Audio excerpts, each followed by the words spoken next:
There's a fight going on right now over what you believe. I want you to see that believing is the pivotal point of what defines you as a believer, as a person of faith. And so if there's anything that the enemy wants to attack, he wants to attack what you believe. I believe in me. If you stop believing in me, I'm not gonna believe in myself any less. The day that you start living your life according to everybody else's opinion is the beginning of the end. You have got to stand up to that voice. You've got to sell yourself every day on your abilities, on the goal that you want to reach. Whatever we have right now, whatever we're demonstrating in our lives, is a result of what we believe subconsciously that we deserve. Most of you guys don't actually know your self-worth. You're like a vulnerable little child. Everybody loves me this week, so I love me this week. I can tell y'all right now that it is not the car that I drive or the size of my house that defines my self-worth. You can learn all the techniques in the world. If you don't believe in yourself, it won't happen for you. I'm hot. I'm hot when you don't think I'm hot. I love me even if you stop loving me. That's the way I live my life. Most of y'all are on Twitter. You're desperate for likes. Some of y'all are social media. Feed my ego. Feed. Like me. Love yourself. Believe in yourself. Independent of the validation of the world. Telling yourself every day, here I go again, and I got what it takes. You can never lose faith. When you don't see no way how, you have to buckle down and keep believing. Decide that you're going to push yourself. Most people give up on themselves easily. You know the human spirit is powerful. To hold on in spite of everything, the power to endure. This is the winner's quality. You have that quality within you. You want to be as smart as you can be. Learn all you can, read all you can. That's very important. But believing is our only gateway to God. It's not making pies.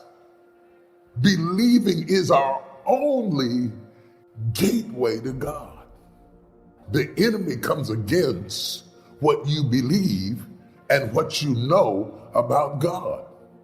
Most of the things you're worried about that the enemy is playing with, he doesn't need. Satan doesn't need your house. Satan doesn't need your car. The devil took my car. What are you going to do with it? He doesn't need your car. He needs you worried.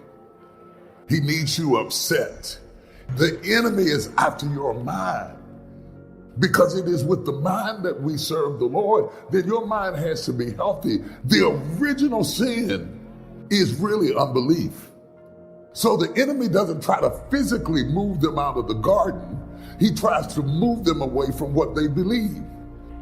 Oh, you should eat of it because if you eat, you're going to be just like God. You will know as God knows. Like God is trying to stop you from doing something because God is intimidated by you. What utter stupidity. And yet he is attacking not their bodies. He is attacking their belief system. Now he might attack your body, but he's only attacking your body to break down your belief system.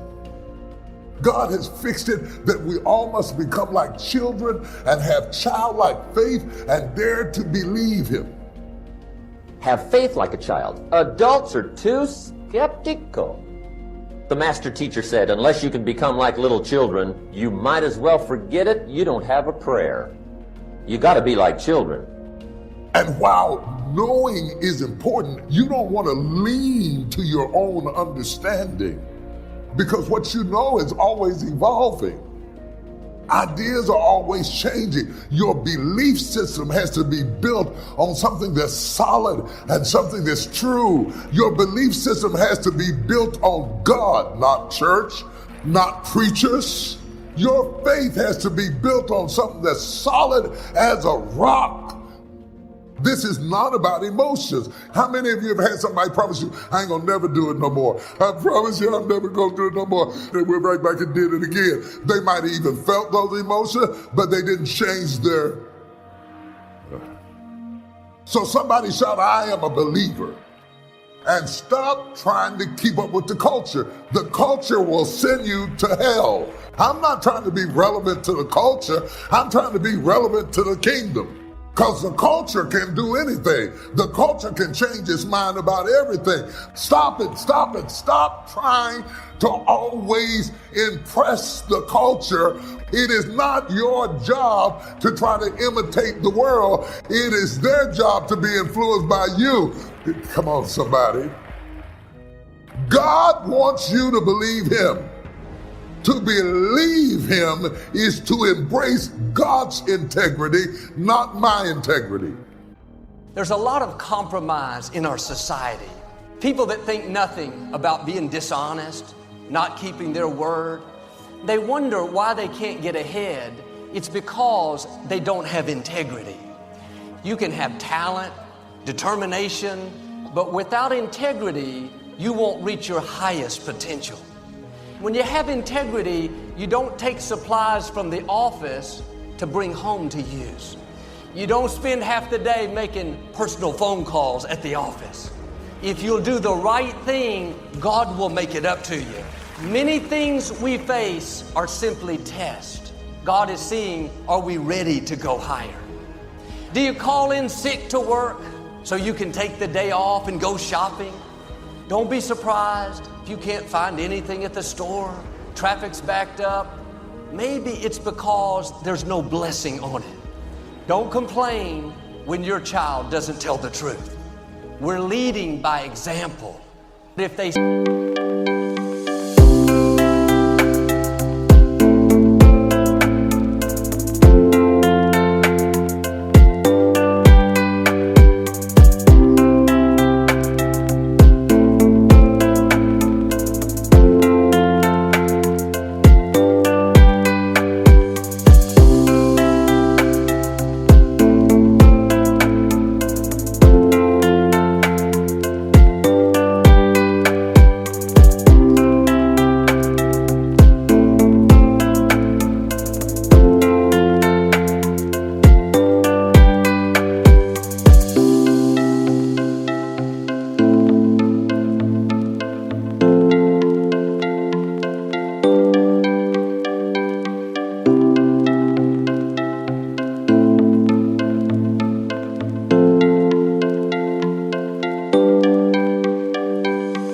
see us compromising, they're going to do the same thing.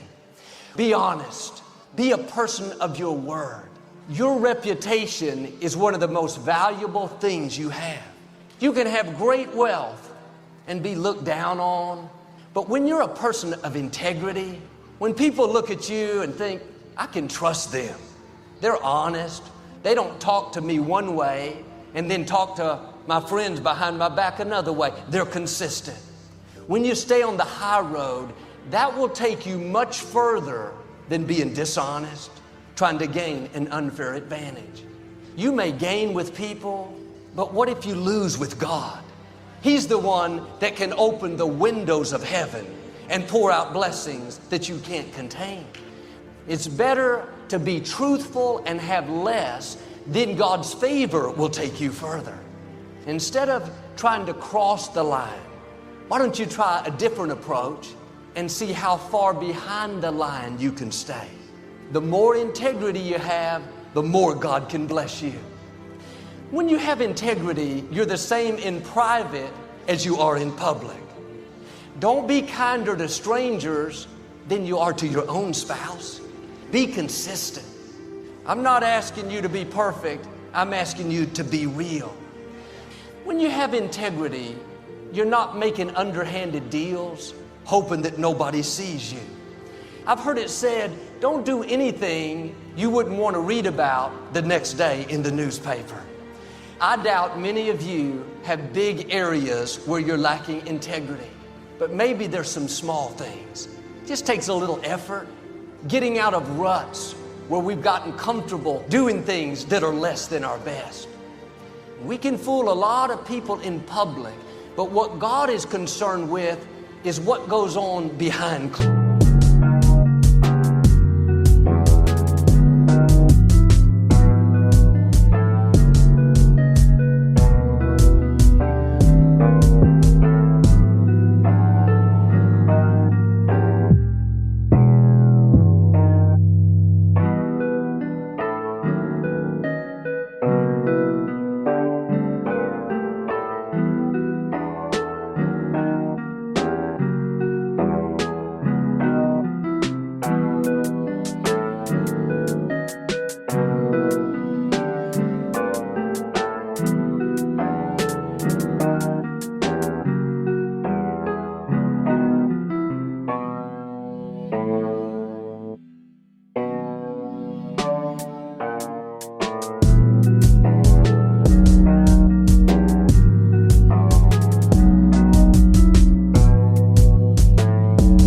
closed doors.